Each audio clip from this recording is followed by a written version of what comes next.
stream up and running. Everything seems good. Right? Mic's on. Codecademy full screen. We do have chat open this time, at least on my phone. We should be good. Okay. Refresh 35% of the way through. This is day 6 of our year of streaming and learning to code. Let's dive into it. I think we left off here, fonts.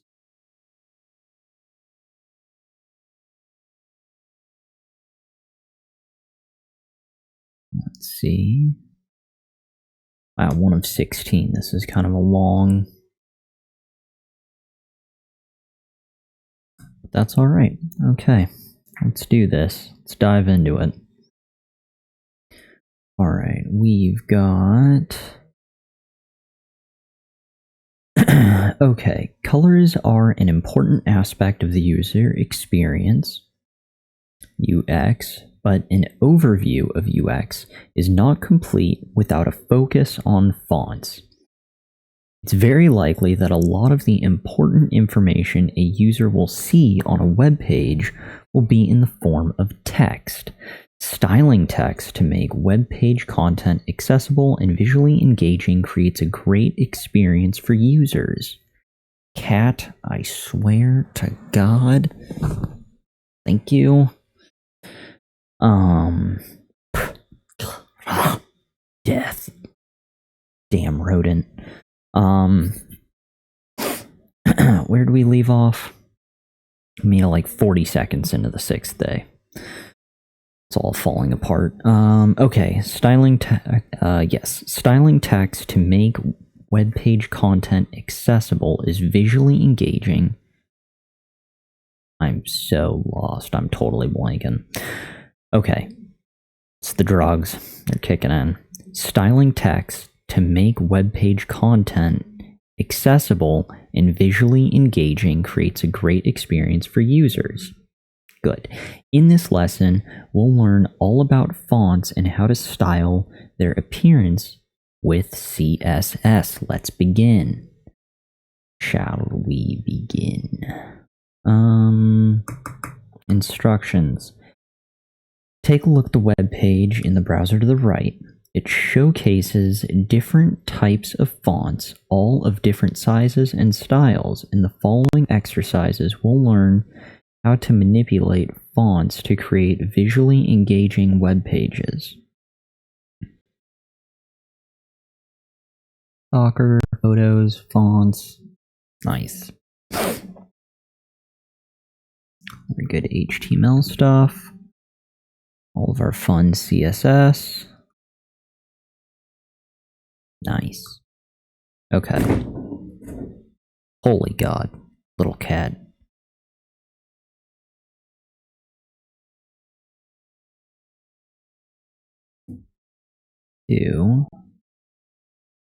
If you've ever used a formatted word processor, chances are that you probably also use a feature that allowed you to change the type of font you were typing in.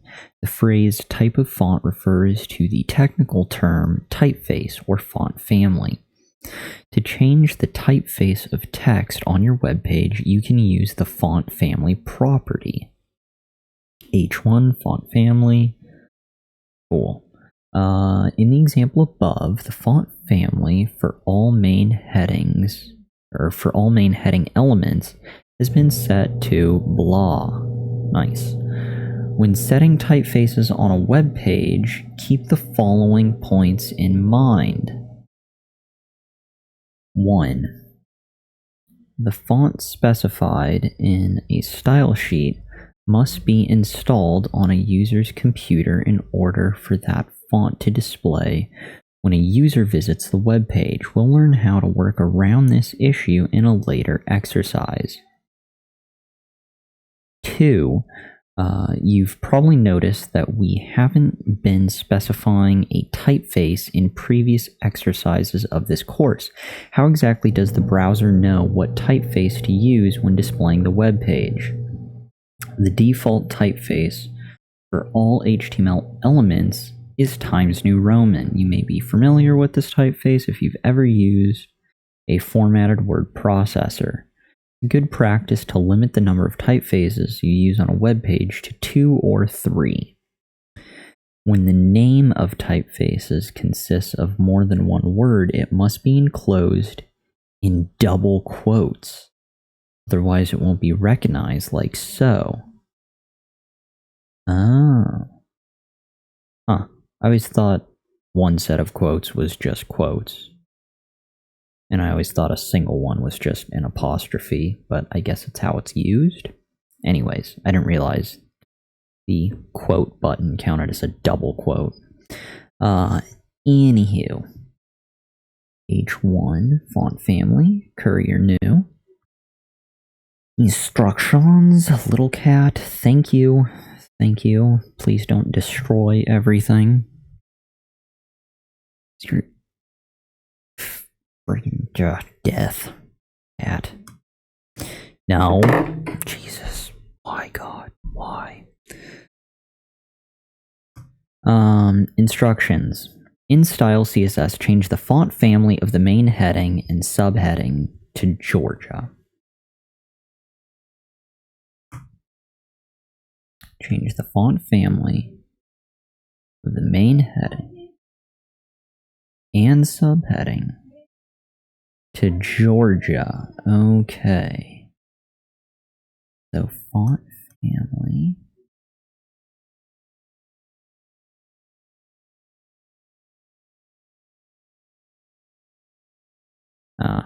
Change threw me off. I mean, we are going to be changing stuff, but since it's not here, I was looking for add in my mind. But technically, even though we're adding it here, it will be changing it. Oh god. On this side. Okay, so we've got... What do we have? We have...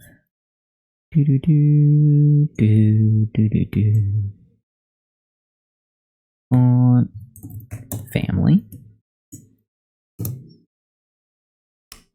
Georgia.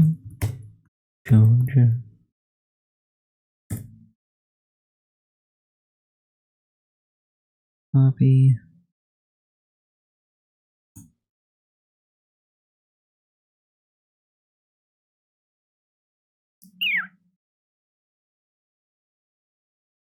Nice. Next, change the font family of the paragraph to Helvetica.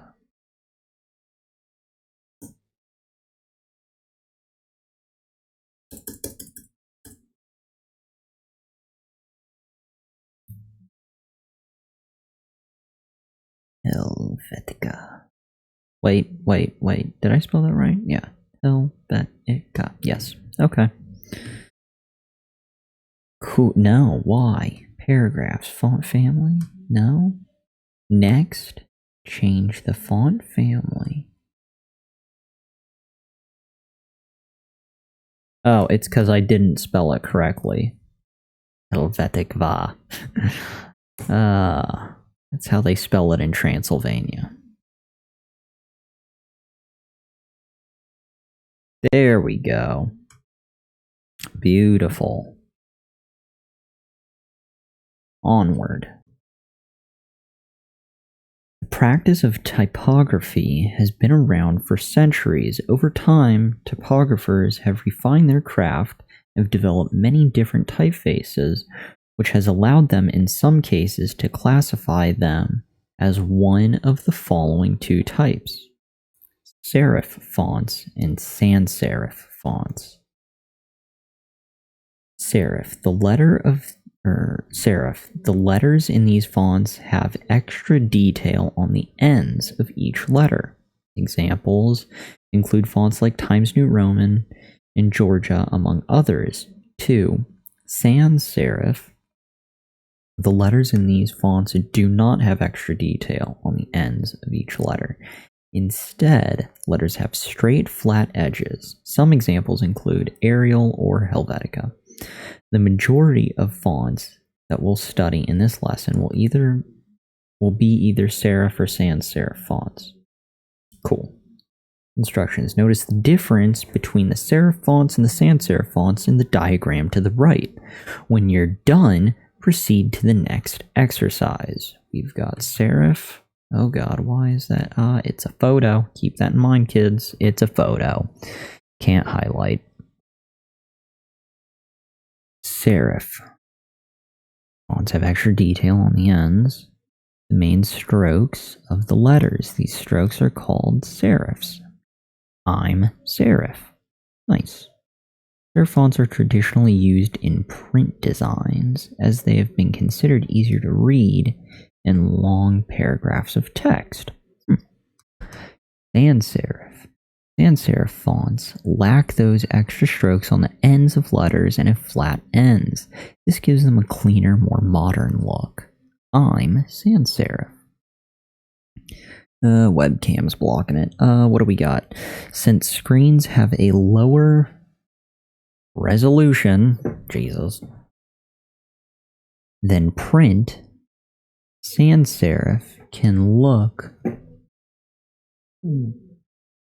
better and be easier to read, especially if there's a webcam blocking that section of the screen. Next. Okay, so Section 4. Quarter of the way through. Well, we need to finish this and then we'll be a quarter of the way through. Earlier, you learned that users must have the fonts specified in the style sheet installed on their computer in order for their browser to display that font. What happens when a font is not installed on a user's computer? Dum dum dum. Most computers have a small set of typefaces pre-installed. This small set includes serif fonts and sans serif fonts like Times New Roman and Arial, respectively. When the style sheet specifies a font not installed on a computer, the pre-installed fonts can be used as a fallback font for the users. To use fallback fonts, the following syntax is required. Font family, German, Times, serif. Cool. The CSS rule above says use the, is it Garmin? We'll call it Garmin. Font for all H1 elements. Oh, whoa. The CSS, yes, okay. The CSS rule above says use the Garmin font for all H1 elements on the web page. If that font is not available, use the Times font. If both of those fonts are not available, use any serif font pre-installed on the user's computer. The fonts specified after Garmin are the fallback fonts. Fallback fonts help ensure a consistent experience for the diverse audience of users that visit a site. Instructions. In style CSS, add Garmin as the first fallback font for the main heading and subheadings, and add serif as the final fallback. So we're adding 2. We dropping it third in der. Right. Okay. First fallback for the main, subheading, serif. Let's do it. Do it to it. German. Serif.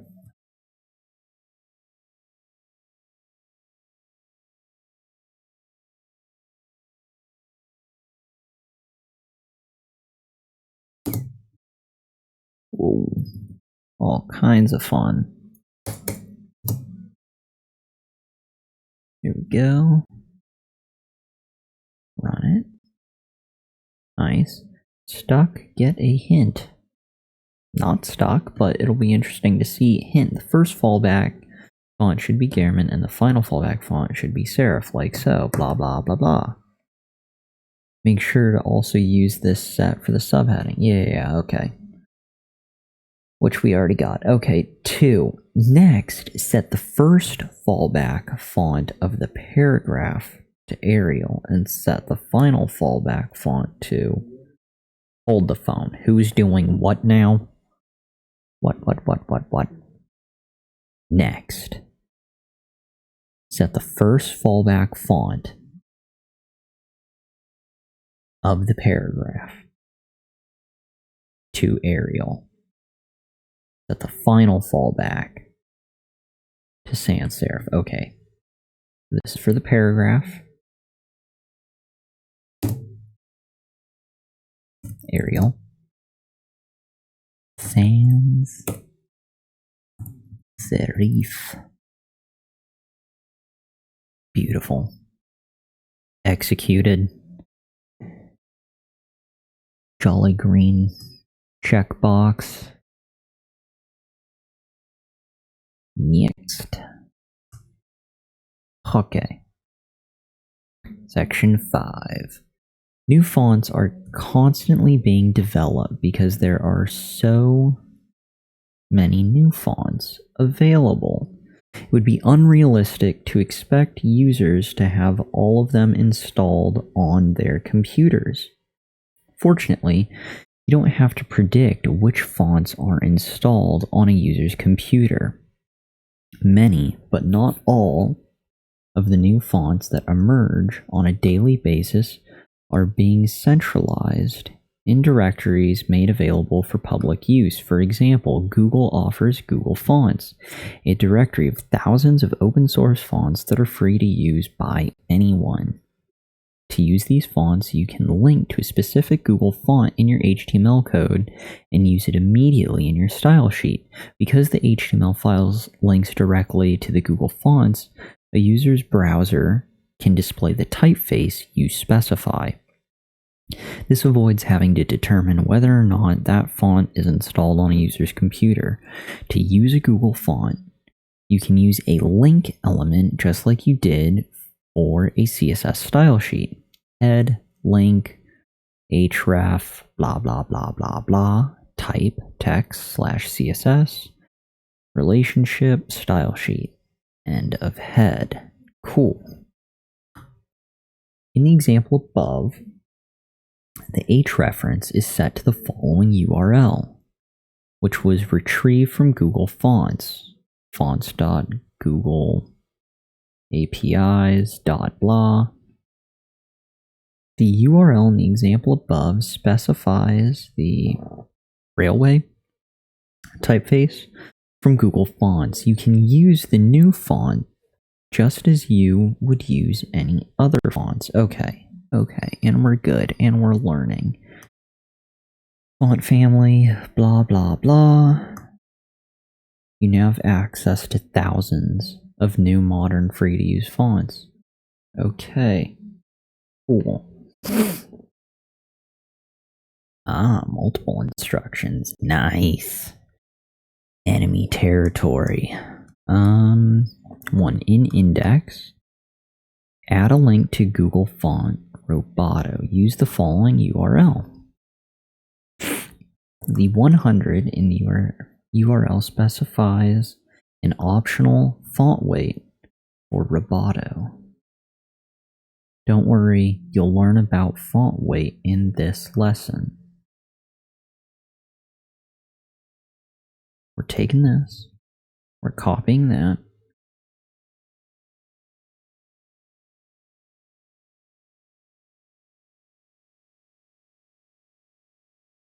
head, link, font, blah, blah, blah, blah, blah. Okay, so we just clear out you. Cool.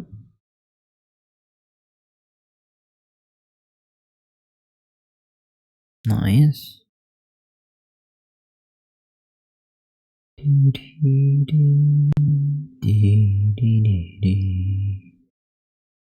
Okay,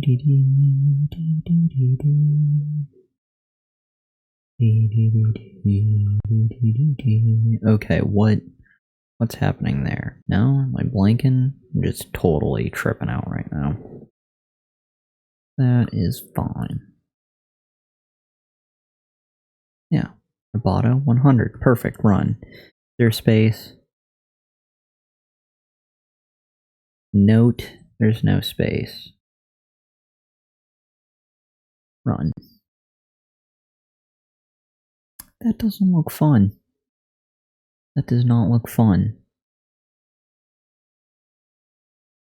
Specify Roboto as the font family used for the subheading and the paragraph, followed by sans serif as the fallback font. Notice how the fonts changed. What? So we added the link. Now specify Roboto as the font family.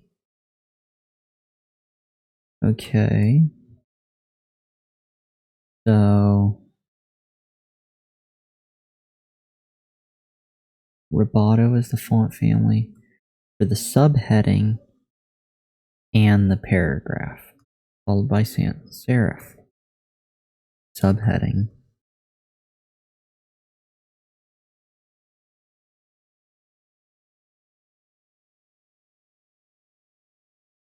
Followed by sans serif. Okay, Dr. Jones. Hold on to your potatoes. Roboto. Sans serif. Seems reasonable. Subheading.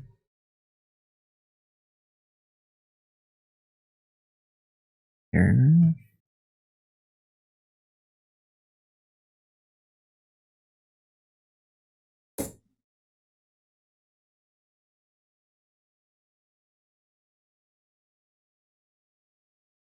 Something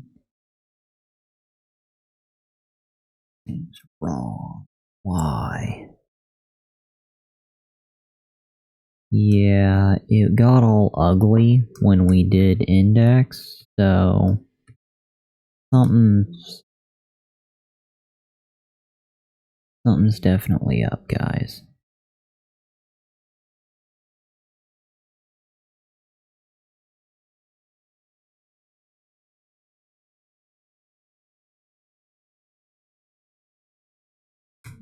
Let's see.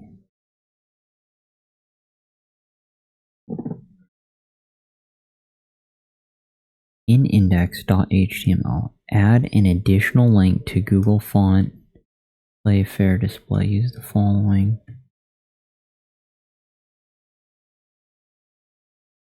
Copy.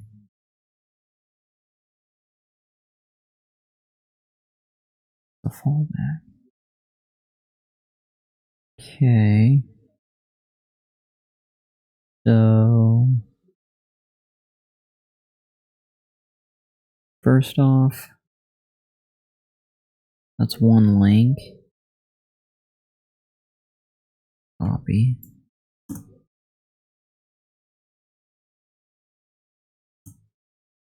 Yeah, I don't know if there's supposed to be spaces, but we're gonna space them out like that. Copy.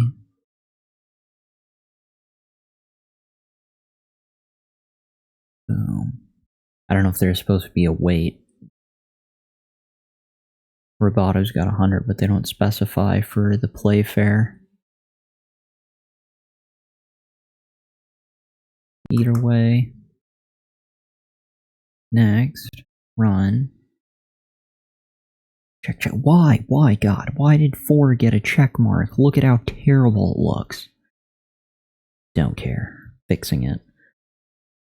Okay. Never mind the green checkbox. They're lying to us. In style CSS. Specify Playfair Display as the font family for the main heading, followed by serif as the fallback font. Oh god. Don't know why it zoomed in. Also, I noticed Playfair has a plus, so I don't know if I'm supposed to do Playfair as a single word with no space, or do it with no spaces and the plus sign. Kind of misleading. Not exactly clear. Specify Playfair display as the font family for the main heading, followed by serif. Okay, main heading.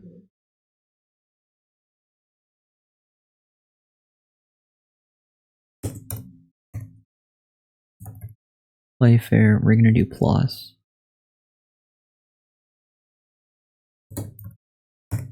Display.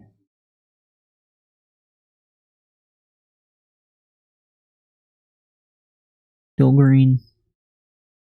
Rolling with it.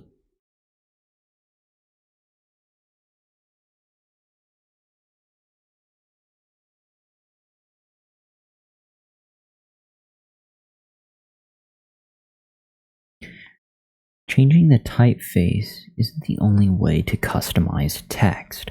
Oftentimes, different sections of a web page and are highlighted. Something sounds smelly with that sentence, right? Playfair display. Ah, yes. Anywho.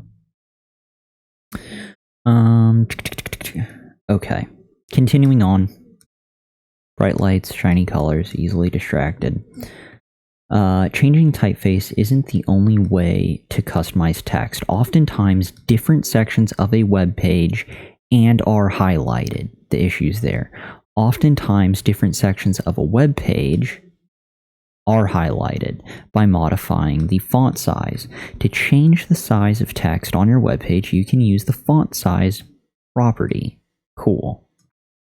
18 pixels. In the example above, font size of all paragraphs was set to 18 pixels. What exactly does px mean? Oh, I don't know. Maybe it doesn't mean pixels. Maybe I'm just guessing. We'll find out. Measurements require units in order for them to be useful.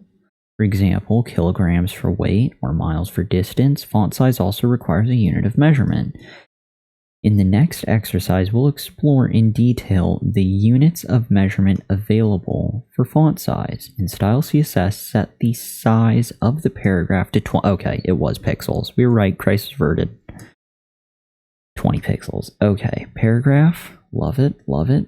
Guys, there's no font size in there, so we just have to add it. We're gonna steal you. Copy.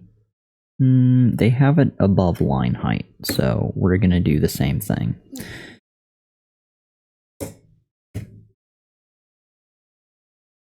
$20. Death, right? Wrong. Something's wrong. We should behead Stephen. Did you set the font size to 20 pixels? Kind of. In style. Set the size of the paragraph. Font size? 20. Is it me? Guys, does anyone else see this? No? Should I have not have stolen from above? It's just like when they touch the lamp in Aladdin and everything falls to hell.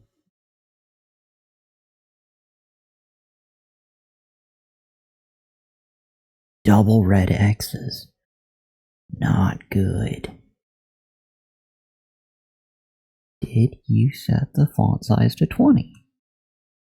In Style CSS, set the size of the paragraph to 20 pixels. Paragraph. Font size?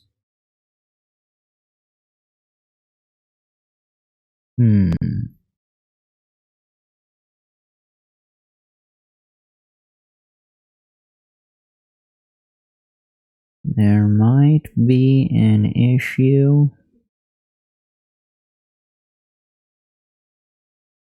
Let's delete that. When you use an external font, you need to write his name in quotes. Oh, well, yes, good. Noted. Good call.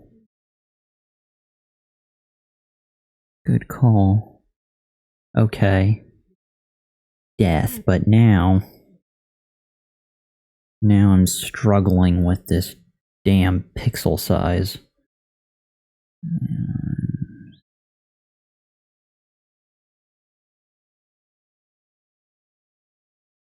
Pixel size. Death.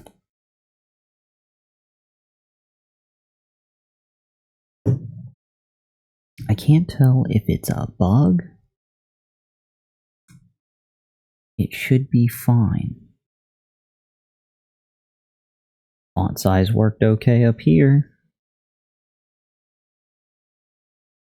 We'll try just typing it in. You know what? And we'll do it lower. Font size. Oh, that's why it looks stupid. You're right. You're right. You're right. Aha. The quotes. The quotes.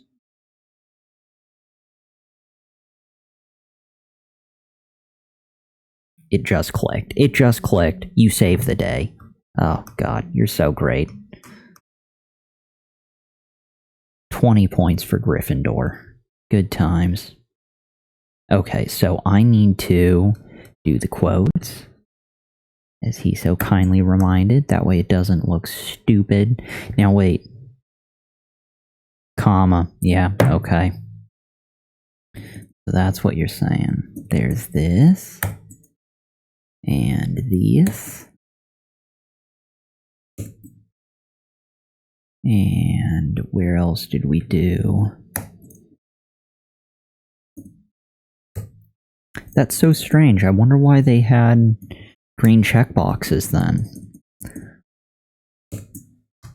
They should have given the red checkboxes on the past sections. Okay. Run. No. Guys, did I break it? Oh well. The quotes are a step in the right direction.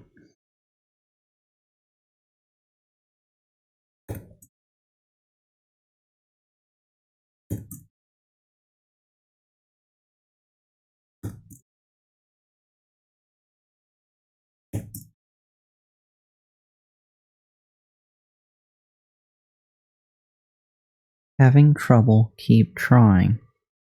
Well, yeah, keep trying, but that's... Although I probably should have clicked get code, but... No quote for Serif or sans serif. Good call. I was wondering about that. So now, we'll get rid of those. Team effort. Oh, you're so great. Is it Watts? Watts. It's Watts. It's Watts. Okay. There's this.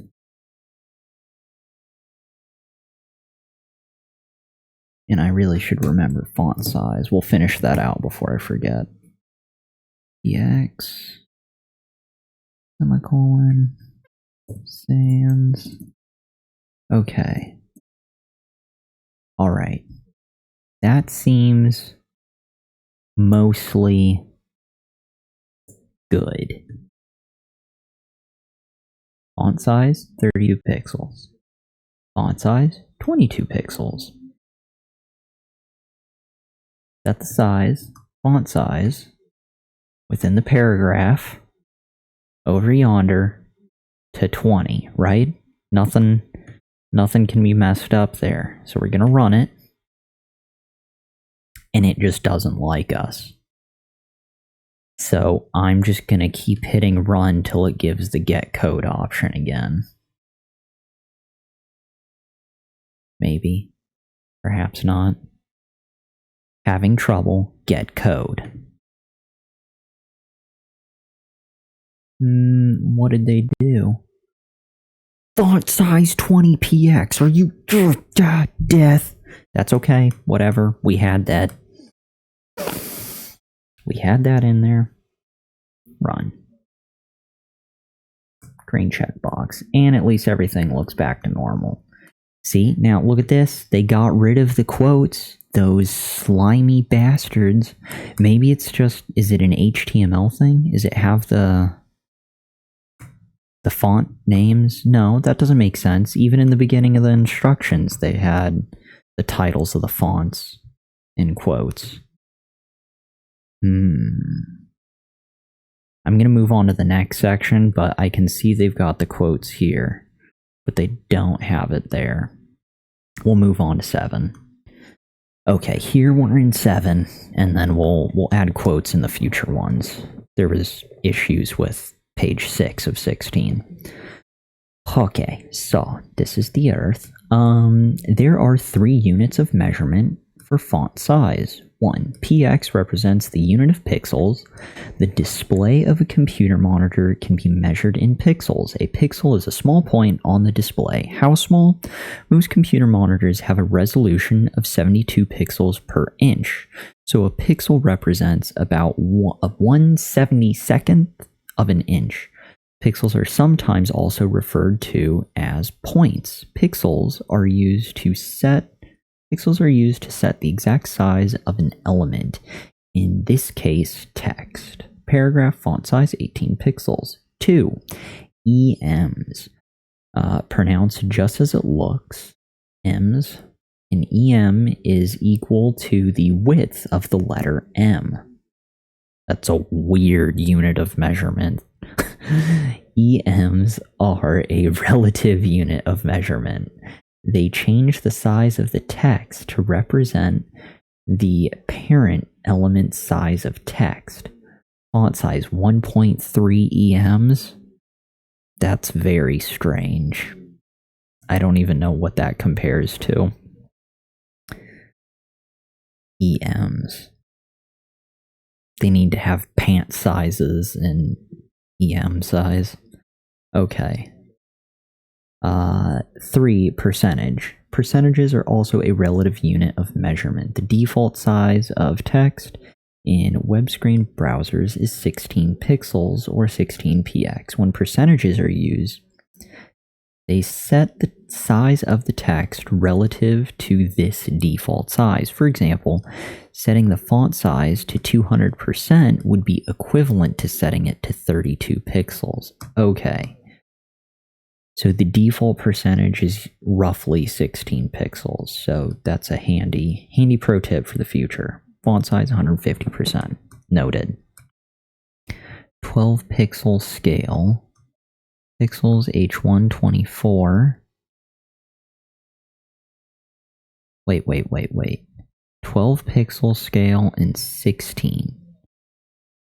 How do you determine which scale you use?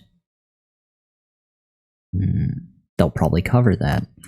24 H2, so it goes down by 6 versus that goes down by 8. Yeah, down by 8. Alright, moving on. Text on a web page must also be easy to read. When text is styled to appear larger, the vertical spacing between lines of text can decrease, creating text that is difficult to read, particularly in paragraphs. To avoid this problem, you can modify the spacing between lines of text with the line height property. Line height, 1.5 EMs. That is the weirdest measurement ever. I'm gonna need to, maybe once I get more hands-on with it, which looks like that's what's gonna be happening with the instructions, because I just think any EMs, that's so strange. It's a proportions thing, but whatever. When the line height of an element is modified, you are manipulating the leading, pronounced letting? What the What? You are manipulating the leading, pronounced letting, of the font. Okay. We'll work on that mentally. Mental note. It's letting in regards to font. This is also confusing. When the line height is increased, the spacing between lines of the text increases, which can make text easier to read. It's like double spacing, fair enough. The line height can be modified using pixels or EMs. Is it EMs or Ms? We'll keep switching till one feels more right than the other, but the unit of EMs is preferred since EMs offer a spacing relative to the size of the text on the page. Nice. Set the line height of the paragraph element to 1.7. Okay, line height of the paragraph down here to 1.7. Ta-da. Dee-dee-dee-dee-dee-dee. Success. And now let's drop these guys in some quotes. Getting all kinds of quotey up in here. Hashtag quote life. In the club, throwing up quotes. Alright. Easy, Steven. Run. Cool. No one burned the city down. Nice. Onward.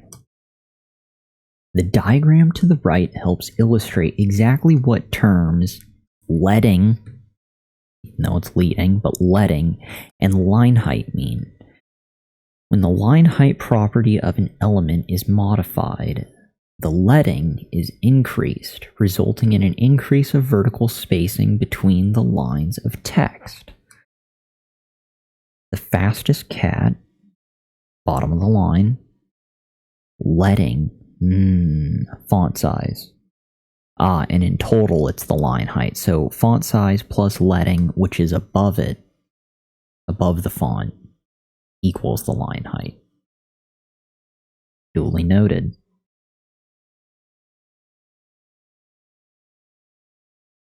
Okay, you can also increase the spacing between words in a body of text, technically known as word spacing. To do so, you can use the word spacing property.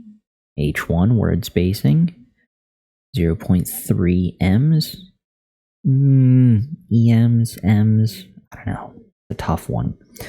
The default amount of space between words is usually 0.25 ems. In the example above, the word spacing is set to 0.3 ems, which represents an increase of only 0.05 in word spacing. Yes, correct. It's not common to increase the spacing between words, but it may help enhance the readability of bolded or enlarged text. Note again, the preferred unit is ems. Fair enough. Style CSS, the word spacing of subheading to 0.05. Subheading, write her. Word spacing. There is no word spacing, so we're going to take that, copy. Line height. We'll do it at the bottom. I want to put it in between font size and line height, but we're just going to add it to the bottom. So, and they wanted 0.05. Run. And a green checkbox for everybody. Nice. Okay. So, you've learned how to increase the spacing between lines of text and words, but it's possible to get even more detailed, increasing the spacing between individual letters. Son of a bitch, this never ends. The technical term for the spacing between letters is the kerning.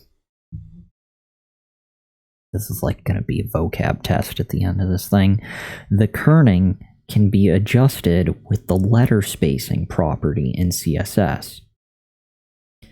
Letter spacing 0.3. Like word spacing, it's not common to increase the kerning in text, but sometimes it enhances the readability of uppercase text.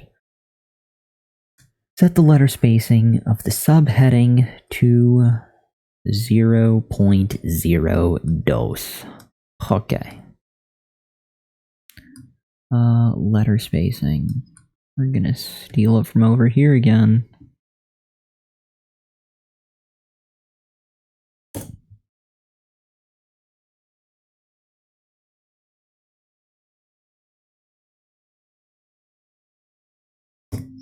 Go to run. Side note, we're 6 days in. The 2s in Codecademy, I don't know if it's just the coloring, but they look like Z's to me, and it kind of makes my soul itchy. Just as a side note. So we're all on the same page. Okay. You probably notice bolded text across many different websites. It's common to bold important headings or keywords. In CSS, the font weight properly turns bold on or off. Font weight bold. Straightforward. In the example above, all paragraphs on the web page would appear bolded. The font weight property has a second value, normal. Why does it exist? If we wanted all text on a web page to appear bolded, we could select all text elements and change their font weight to bold. If a certain section of text was required to appear normal, however, we could set the font weight of that particular element to normal, essentially shutting off bold for that element. In later units, you'll learn how to be more selective about what parts of your site you'd like to style. Instructions. In style.css, set the font weight of the paragraph to bold. It'll be difficult to notice, but the letters in the paragraphs will thicken a bit. Thicken this. Okay, good. Paragraphs, font weight. Love it. Bold. Good. Font weight. I know we could copy it, but we're not going to. Font weight, comma life. Bold. Fire away. Run. Green checkbox. 2. Earlier, you added the following line of code to index.html. Roboto. Notice the 100 in the URL. This specifies that you'd like to use a font weight of 100. When linking to the Roboto font, it's possible to specify a different font weight or even multiple within the same URL. Wait, whoa. It's possible to specify a different font weight or even multiple within the same URL. Cool. Font weights can be set to 100, thin, 200, 300, 400, normal weight, 500, 600, 700, 800, or 900, bold. Okay. In style CSS, set the font weight of the paragraph to 100. Paragraph, bold. So now change it to 100.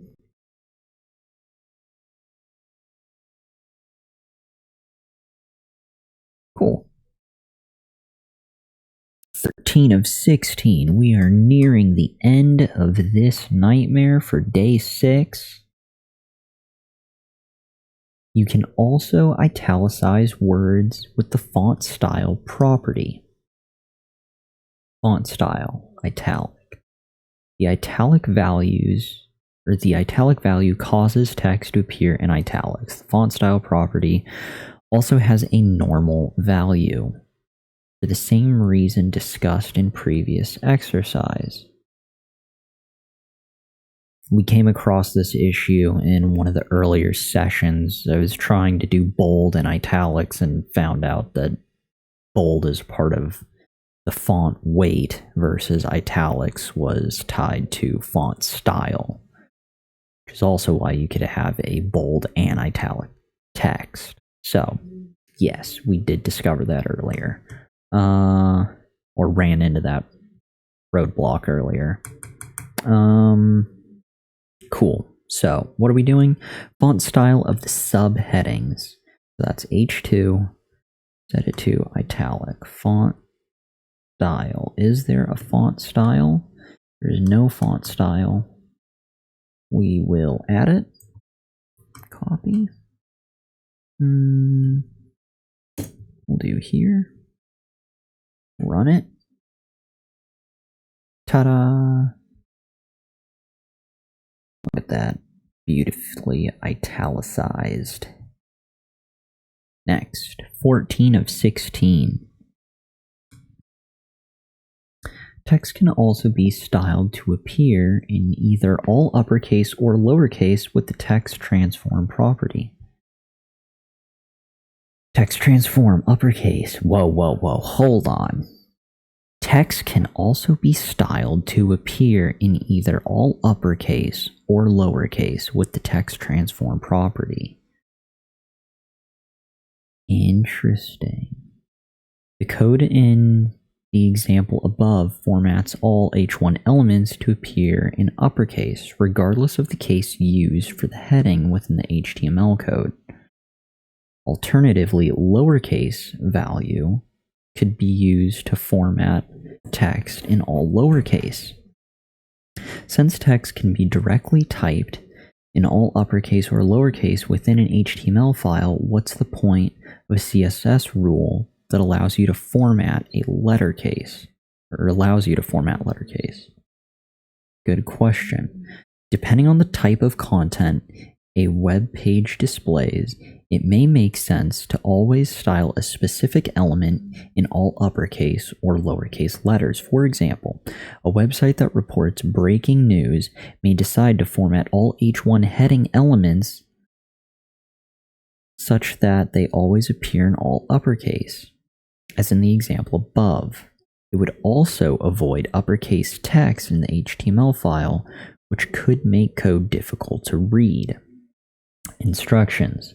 In style.css, transform the text in the main heading to appear uppercase. Transform text, main heading, uppercase. Main heading, text transform.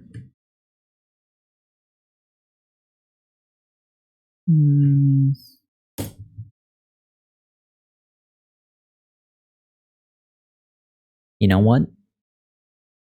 No. Wait. Yes, that's how they have it. I'm trying to figure out how they had everything set up and listed. It's all alphabetical order. That's what it is. It's alphabetical order. Don't mind the letter spacing there. I added that, but now that I realize it's alphabetical, we are going to do the same thing, which means it goes there. I don't know if that's actually necessary, but as we mentioned before, it's one of those things that makes my soul feel a little less itchy. Next.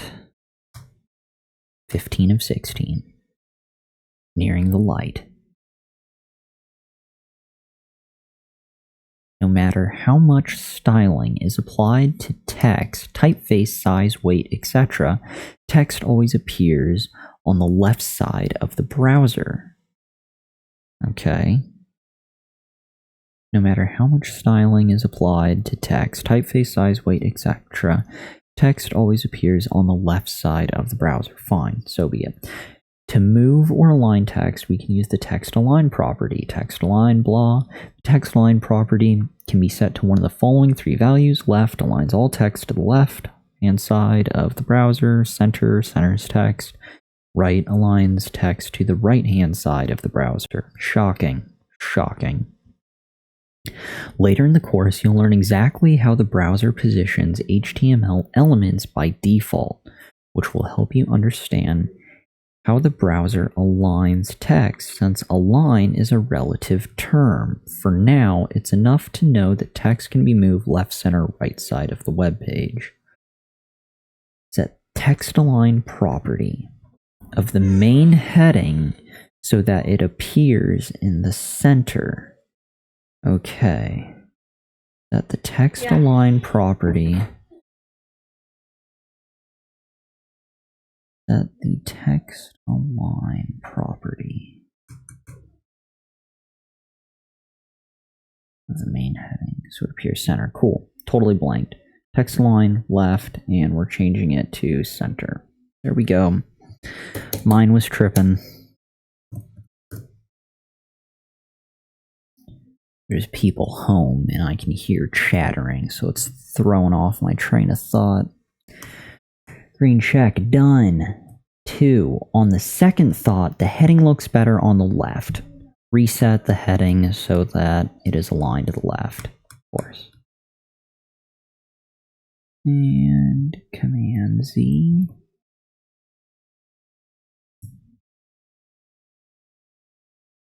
Ta-da! Beautiful. Next. Well, lots of stuff going on. Okay, great job. And a big thank you to, is it Watts? I think it's Watts. For the quotes recommendation. That was handy reminder. Greatly appreciated. Okay, continuing on. Great job. You learned how to style an important aspect of the user experience. Fonts. Let's review what you've learned so far. 1. The font family property changes the typeface of text. 2. Serif fonts have extra details on the ends of each letter. Sans serif fonts do not. 3. Fallback fonts are used when a certain font is not installed on a user's computer. 4. Google Fonts provides free fonts that can be used in an HTML file with the link element. 5. Font size can be specified using pixels, ems, or percentages. 6. The vertical spacing between lines of text can be modified with the line spacing property. 7. The horizontal spacing between words can be modified with the word spacing property. The line spacing between letters, the kernel, can be modified with the letter spacing property. 9. Text can appear bold with the font weight property. Text can appear in italics with the font A. Text can appear in an all upper... No, totally blanked. What happened? Where did we leave off? 9. Text can appear bold with the font weight property. 10. Text can appear in italics with the font style property. 11. Text can appear in all uppercase or all lowercase with the text transform property. 12. Text can be aligned with the text align property. So far you've learned how to style, color, and font. So far you've learned how to style, color, and fonts. Note, however, that all of the styling you've used is always applied to all elements of one type on a web page. For example, P selector in the style sheet targets all P elements on the web page. How can we be more selective about elements we'd like to style? In the next unit, you'll learn how to organize and label your HTML code so that you can be more selective with your CSS styling. Instructions. Take some time to experiment with your knowledge of the fonts in style.css. When you're done, you can proceed to the next unit. Okay. Take some time to experiment with your knowledge of fonts. Let's just tinker with everything. We're going to do this to the right. And we're going to do 40 3. We're going to change this to 450. Oh god. What else? Font size 28. This is going to be an abomination, but that's okay. We're messing with things now. Down whiskers. We're so close to being done. Just wait. Just wait.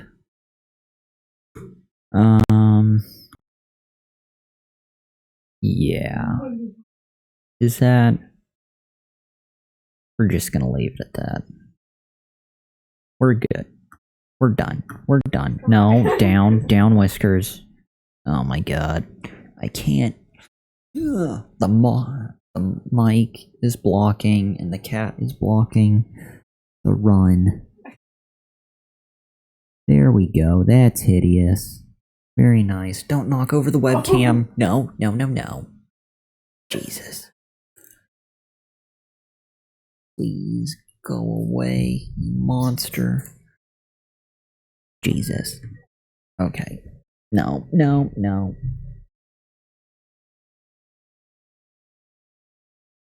There we go.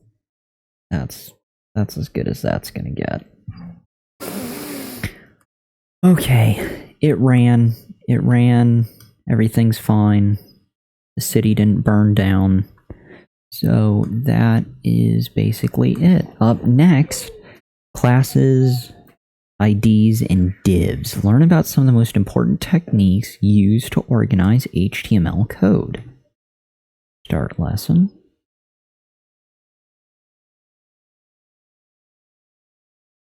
Okay. In this unit, you'll learn about critical skills beneficial for all web developers. Organizing HTML code. Being able to clearly organize HTML code helps in the following ways. Blah, blah, blah. Travel like never before. That's fun. Cool. Okay. Noted. Let's back out because we are done for today. 42%. The answer to life, the universe, and everything. Minus the percentage. 65 points for Gryffindor. 12 badges. 6-day streak. Going strong. Okay. That is it for today. Thank you again to Watts. Watts. It's Watts. 2 A's. We're sticking with Watts. And, yeah. Good times. Let's kill this till tomorrow. We will have a week done. Stopping the stream.